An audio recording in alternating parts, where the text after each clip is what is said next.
Ini Pak. Ya. Ini Pak. Ini saya seperti yang kemarin ini. Saya mempelajari di sini Al-Quran. Di sini saya melihat seperti yang saya katakan kemarin, seolah-olah ada seperti pengkopian atau bisa dibilang Kejap. Sepatutnya sekarang saya menanggapi Bapak sebelum ni. Dua soalan Bapak. Boleh? Dua soalan Bapak tentang Maryam dan Yesus. Ya, sebentar Pak. Nanti videonya panjang biar saya potong-potong. Saya tak boleh panjang. Saya ada hal lagi. Saya cuma sekarang nak menanggapi yang Bapak bagi kepada saya tentang beberapa perkara tentang Yesus, tentang Maryam, tentang malaikat.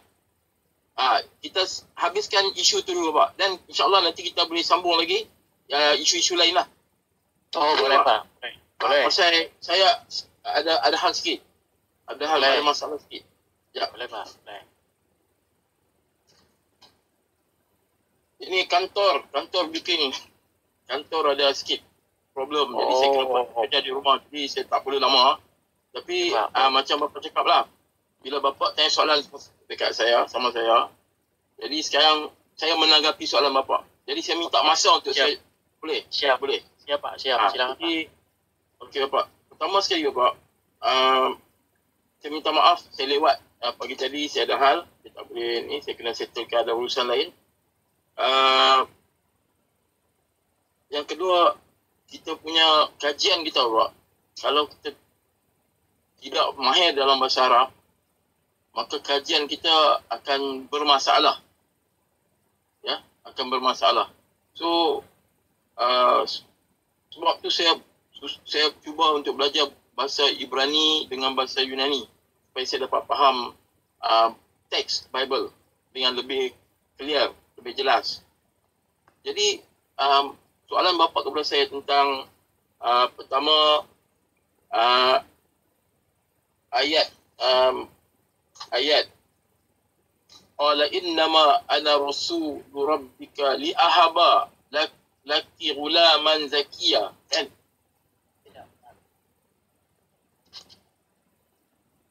Benar sekali Pak. Ya. Bapak bertanya tentang li ahaba. Ya. Lepas saya cek, saya buat rujukan, sebenarnya tidak ada isu Bapak. Tidak ada isu. Bapak ada Quran di sana. Saya akan tunjuk bukti lain. Ya. Ada? Okey. Saya akan tunjuk bukti-bukti lain di mana perkataan ini digunakan untuk menunjukkan yang diberi anak. Saya tunjukkan 4 tempat saja. Ya. Saya akan tunjuk di 4 tempat saja. Bapak boleh buka Al-An'am surah 6 ayat 84. 84. Al-An'am ayat ke 84 ya Pak ya. 84. Al-An'am ayat ke 84.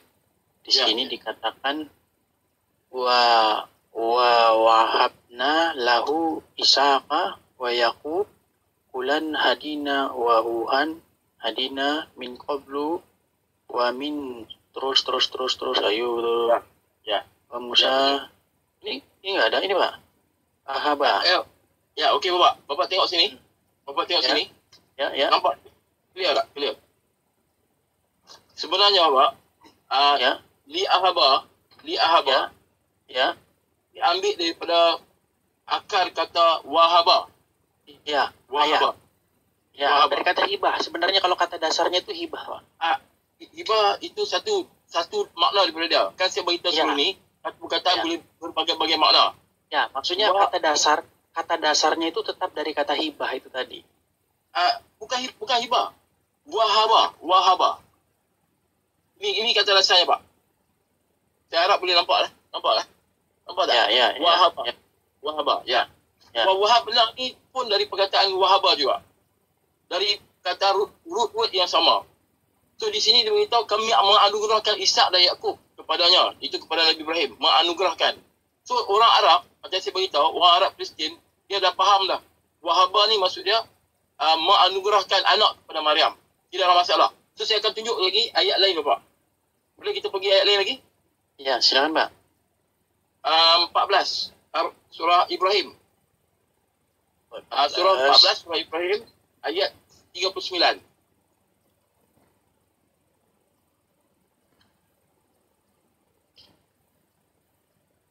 Ayat 39 ya Pak ya. Ya. Di situ dikatakan Ya. fil ar'o bukan. Alhamdulillah lazi wahaba. Ya. Wahabali. Di situ Ya. tetap dia perkataan wahaba, perkataan akal kata wahaba juga. Di sini Allah kita menganugerahkan kepadaku di hari tua Ismail dan Ishak. Ya. Jadi li ahaba, wahaba adalah satu akal kata yang sama. Cuma perbezaan li ahaba itu ikut kepada perkataan dalam bahasa Arab. Dia akan berubah itulah. Itu dalam Greek kita panggil sebagai Saya tanggapi sedikit Pak. Ya. Justru tadi di dalam surat apa tadi Pak? Al-An'am tadi. Ya. Di situ yang mengucapkan di situ yang mengucapkan maupun di dalam Ibrahim ayat ke-39 ini, di sini jelas sekali yang mengucapkan itu seorang laki-laki, Pak, seorang pria. Ya, jadi telah memberikan atau menganugerahkan, mewahaba kepada aku seorang anak, ya, gulam, ya, seorang anak. Ya. Di sini yang mengucapkan ini di sini adalah seorang laki-laki. Ya. Nah, jadi di sini laki-laki kan tak ada Pak yang mengandung. Laki-laki itu tak ada yang mengandung. Begini Pak, begini. Kan tidak ada laki-laki yang mengandung ya Pak ya. Kan tidak ada laki-laki yang hamil. Di mana dikatakan lelaki mengandung di sini? Iya, maksud saya di sini kan memberikan makna bahwa memberi itu tidak ada sama sekali kaitannya dengan mengandung, karena dia mengucapkan di sini kan laki-laki. Oke, Bapak.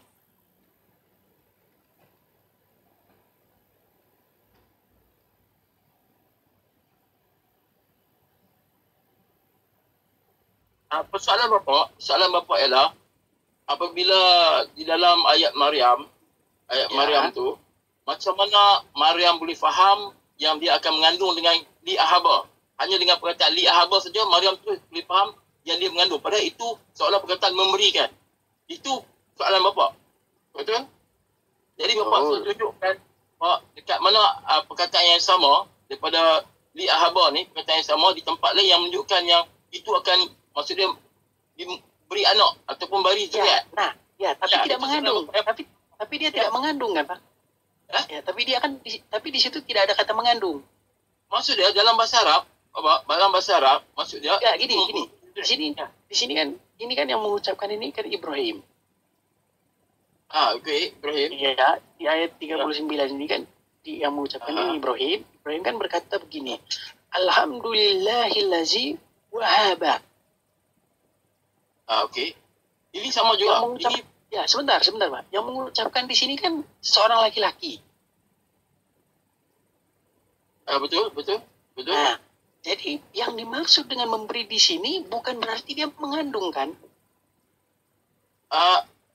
Menganugerah, maksudnya bukan dia yang dianugerahkan oleh Allah zuriat. Iya. Tapi tidak ada kata mengandung kan? Ya, tidak ada kata mengandung kan? Bapak. Ya. Dengan cara apa orang dapat anak, Bapak? Ada cara lain daripada mengandung? Kalau laki-laki dengan cara dari istrinya yang mengandung. Bukan. Maksud macam ni, Bapak. Perkataan anugerah, wahabah, diberi ni, dalam bahasa Arab, orang Arab faham. Yang itu maksud dia akan dapat zuriat. Macam itulah Maryam, dia faham dia akan dapat zuriat. Bapak suruh tunjuk dekat mana perkataan itu memberi maksud. Maksud dia akan dapat anak. So inilah maksud dia. Inilah beberapa tempat yang saya tunjuk ni. Itu maksud dia. Okeylah. Saya paham. Gini Pak, gini. Tapi ini yang sebenarnya poinnya di sini, Pak. Tapi bagaimana mungkin terbersit di dalam pikiran Maryam? Bagaimana mungkin terbersit di dalam pikiran bahwa proses atau cara mengandungnya itu tanpa disentuh laki-laki? Dari mana dia tahu itu? Sebab tu dia ada protes, Pak. Saya belum disentuh oleh lelaki. Iya, makanya. Pasal itu ayat tu menunjukkan yang seorang manusia itu akan mengandung. Ya, contoh begini Pak. Contoh begini. Ya. Kalau ada orang, kalau Bapak ketemu dengan seorang gadis. Halo Pak? Ya, teruskan. Kalau Bapak jumpa gadis masih perawan, gadis perawan, terus Bapak bilang sama dia begini. Hai gadis, aku mau beri kamu anak. Bahkan anak itu sudah ada jenis kelaminnya. Ingat, di sini anak ini sudah ada dalam bahasa Melayu. Itu dalam bahasa Melayu. Tapi dalam bahasa Arab, memberikan tu mempunyai banyak makna. Bukan hanya memberikan macam bapa beri duit kepada anak, memberi duit kepada isteri. Bukan maksud itu. Maksud dalam bahasa Arab, dia memberi zuriat. Itu percakapan biasa orang Arab. Itu tidak ada masalah. Tidak ada masalah. Jadi bapa hanya membaca terjemahan, bagi bapa itu adalah hibah, memberi. Tetapi macam saya tunjuk, satu perkataan boleh mempunyai banyak makna. Jadi bapa tak boleh jangan memberi macam memberi duit, memberi hadiah. Tapi di sini. Jadi kalau kata ini. Ya, tapi di sini itu kan sudah ketahuan jenis kelamin dari janin itu apa sudah ada. Anak itu sudah ketahuan jenis kelaminnya. Karena ada kata-kata pulang di situ. Macam Bapak cakap, ayat Al-Ma'idah dengan ayat Al-Ma'idah dengan ayat dari Surah Maryam ni adalah ayat yang sama. Dalam Al-Ma'idah telah diterangkan anak lelaki. Dalam surah Al-Ma'idah telah diterangkan anak lelaki. Okey Bapak.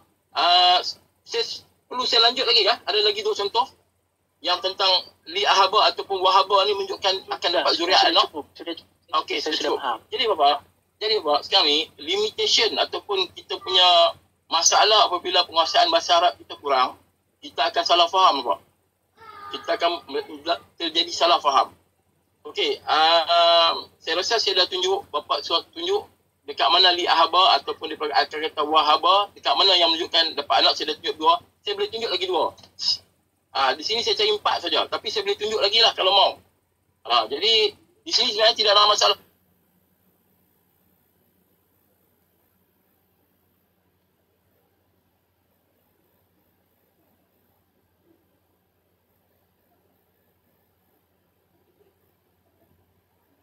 Pasal itu saya cakap, orang Arab Kristian, 2 juta Arab Kristian, tidak ada masalah dengan ayat ni. Dia orang faham bila baca kerana dia orang faham bahasa Arab.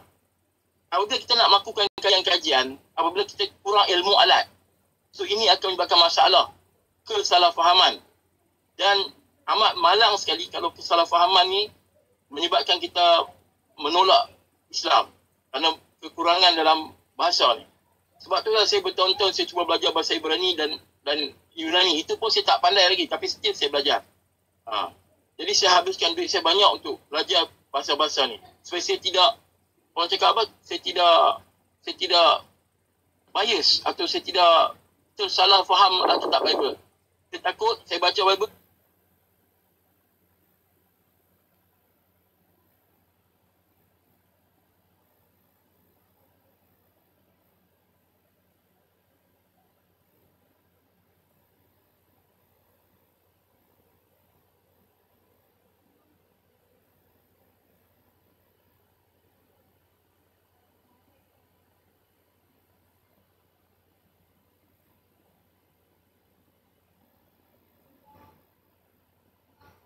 Saya silap faham kerana saya tidak faham bahasa Ibrani dengan Yunani, hanya bergantung pada terjemahan. Jadi saya tersalah faham pada agama Kristian. Itu saya tak mau. Jadi saya harap bapa pun boleh buat benda yang sama juga. Terpaksa juga kita belajar bahasa Arab. Okey, bapa seterusnya, soalan bapa tentang malaikat. Itu ayat Ali Imran ayat 45. Ya.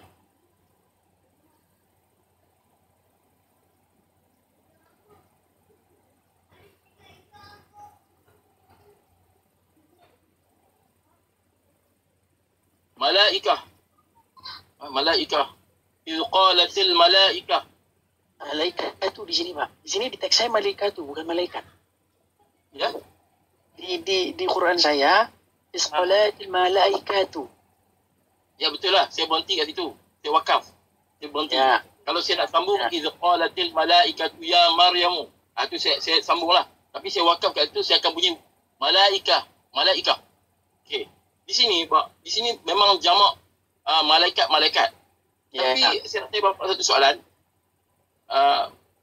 Elohim, Bapak percaya itu Tuhan Isa. Tuhan itu Isa. Ya. Di kejadian itu banyak perkataan Elohim. Ya. Tuhan.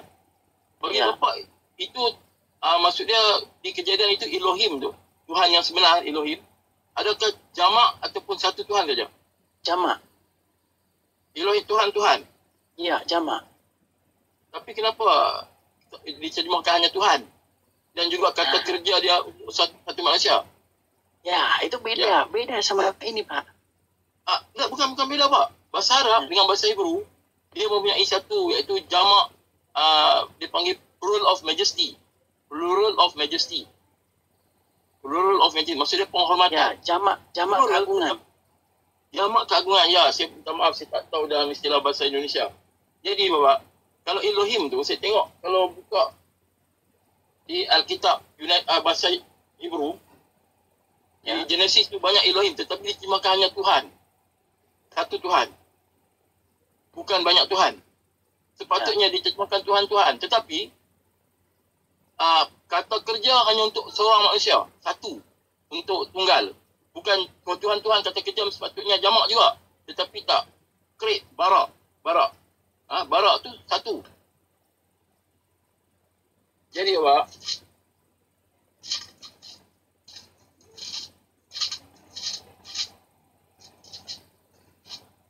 sama ya, Pak, sekejap.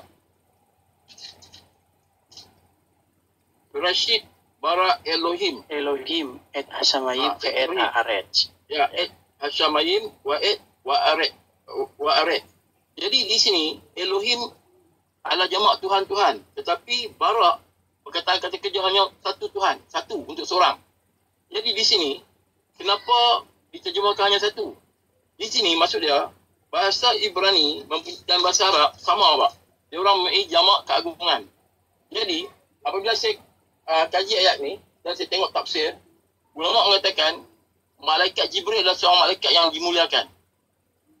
Jadi, di sini memuliakan malaikat Jibril. Seolah-olah macam banyak malaikat tetapi hanya malaikat Jibril. Sebab kalau Bapak tengok dalam ayat 47. Ya. Yang menjawab qala kazalikillah. Menjawab itu tunggal. Yang berkata itu tunggal, satu. Orang menjawab, maksudnya malaikat yang menjawab itu satu. Jadi ulama tafsir menafsirkan yang malaikat di sini adalah jamak keagungan kepada malaikat Jibril. Kerana yang menjawab itu seorang. Bukan ramai yang menjawab. Di sini, kalau Bapak tengok terjemahan ni, Quran, Muhammad betul. Ya, di sini, kalau dalam bahasa Melayu boleh jadi tak nampak. Tapi dalam bahasa Inggeris atau bahasa Arab, nampak. Malaikat itu menjawab, he said. Dia tak pasti nampak ke tak, Pak? Ya, kelihatan. He said. Ya, jadi Bapak, bukan itu saja. Saya ada tafsir lain lagi. T.B. Irving pun sama juga. Dia menafsirkan benda yang sama, iaitu bukan ramai-ramai malaikat menjawab. Jadi maksudnya malaikat itu seorang, tetapi itulah jamak keagungan kepada malaikat. Macam Elohim juga, sama juga. Barak itu seorang. Menjawab tu maksudnya perbuatan, kata kerja menjawab satu untuk seorang manusia. Okey, saya ini kan, Pak. Kemudian tadi berarti kan tadi Bapak sudah mengakui bahwa ini kan peristiwa yang sama dengan yang di Maryam tadi. Ya, ada tiga pendapat, Pak. Okey, ada tiga pendapat ulama. Pasal Bapak kata itu peristiwa sama, so saya pakai Bapak lah. Ada tiga pendapat. Ada ulama cakap sama, peristiwa yang sama. Ada ulama cakap itu adalah peristiwa yang berbeza. Jadi tidak ada masalah. Kalau Bapak nak cakap peristiwa yang sama pun silakan. Peristiwa yang sama. Nah gini, kalau ini adalah peristiwa yang sama, maka ini akan menimbulkan sebuah keanehan. Keanehannya begini. siapakah yang datang kepada Maryam? Malaikat atau ruhana? Ruhana itu Jibril. Ruhana itu Jibril. Ini menjadi sesuatu yang aneh, Pak. Kalau dikatakan bahwa ruhana itu adalah Jibril. Karena ruh kami. Surah An-Nahl ayat Quran 16 ayat 21.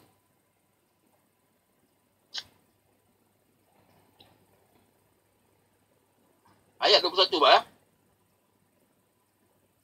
An-Nahl. Sorry, ayat 2, Pak. Sorry, maaf. Ayat 2.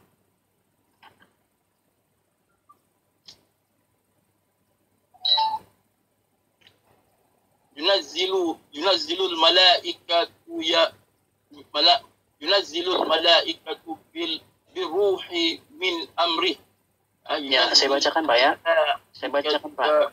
Birruhi min amrih. Ya, saya bacakan. Yunazzilul malaikat, ya toh, birruhi. Nah, dan menurunkan para malaikat, ya, biruh, ya, min amrihi. Ya, di atas perintah Tuhan. Damai, ya. Di sini bagaimana Bapak bisa mengatakan bahwa para malaikat itu adalah ruh kami itu adalah malaikat Jibril? Itu dari mana, Pak? Bukan, itu ruh tu, maksud ruh tu.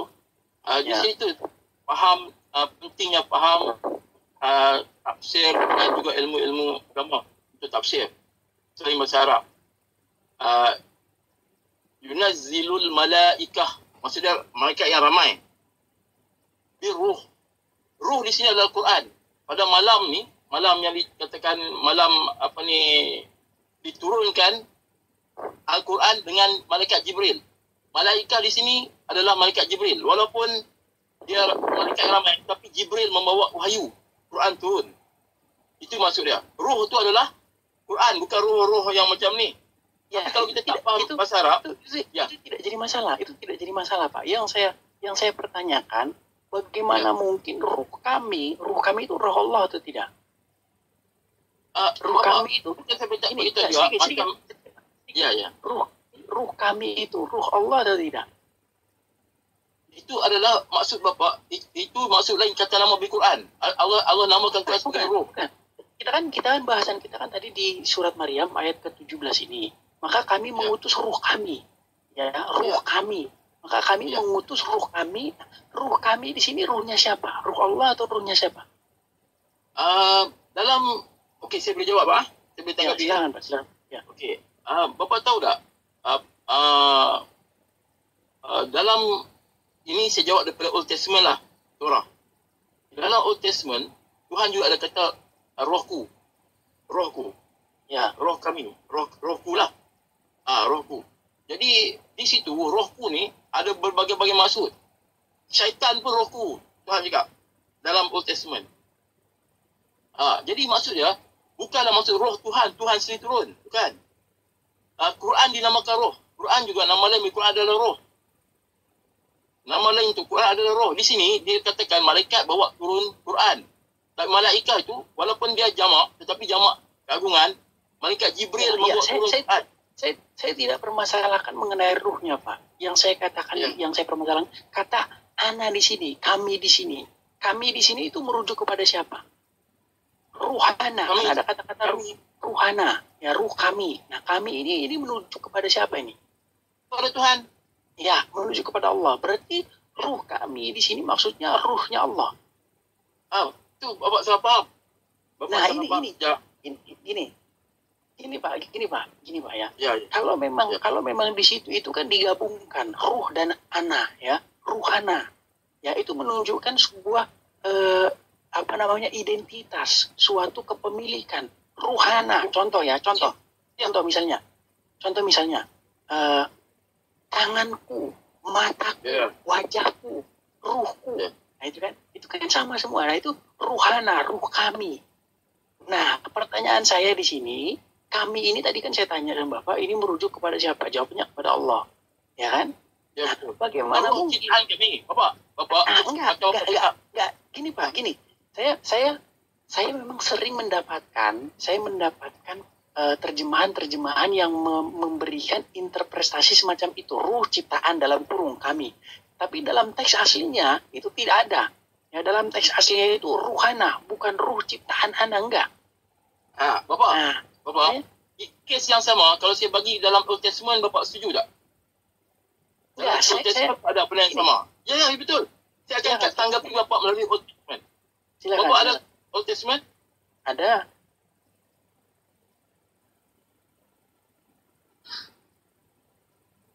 Ya, Pak. Ya.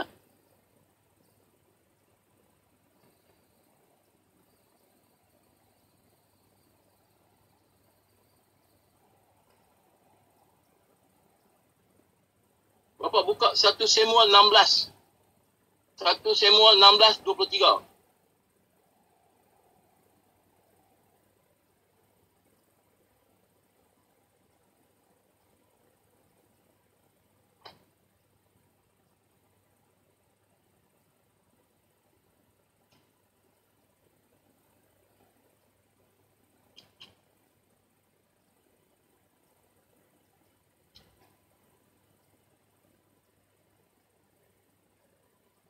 Ayat 23. Ya.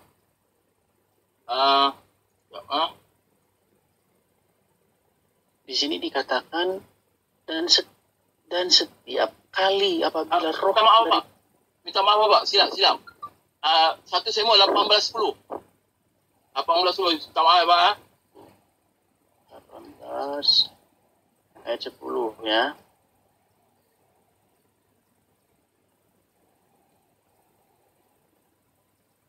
Keesokan harinya roh jahat yang daripada Tuhan.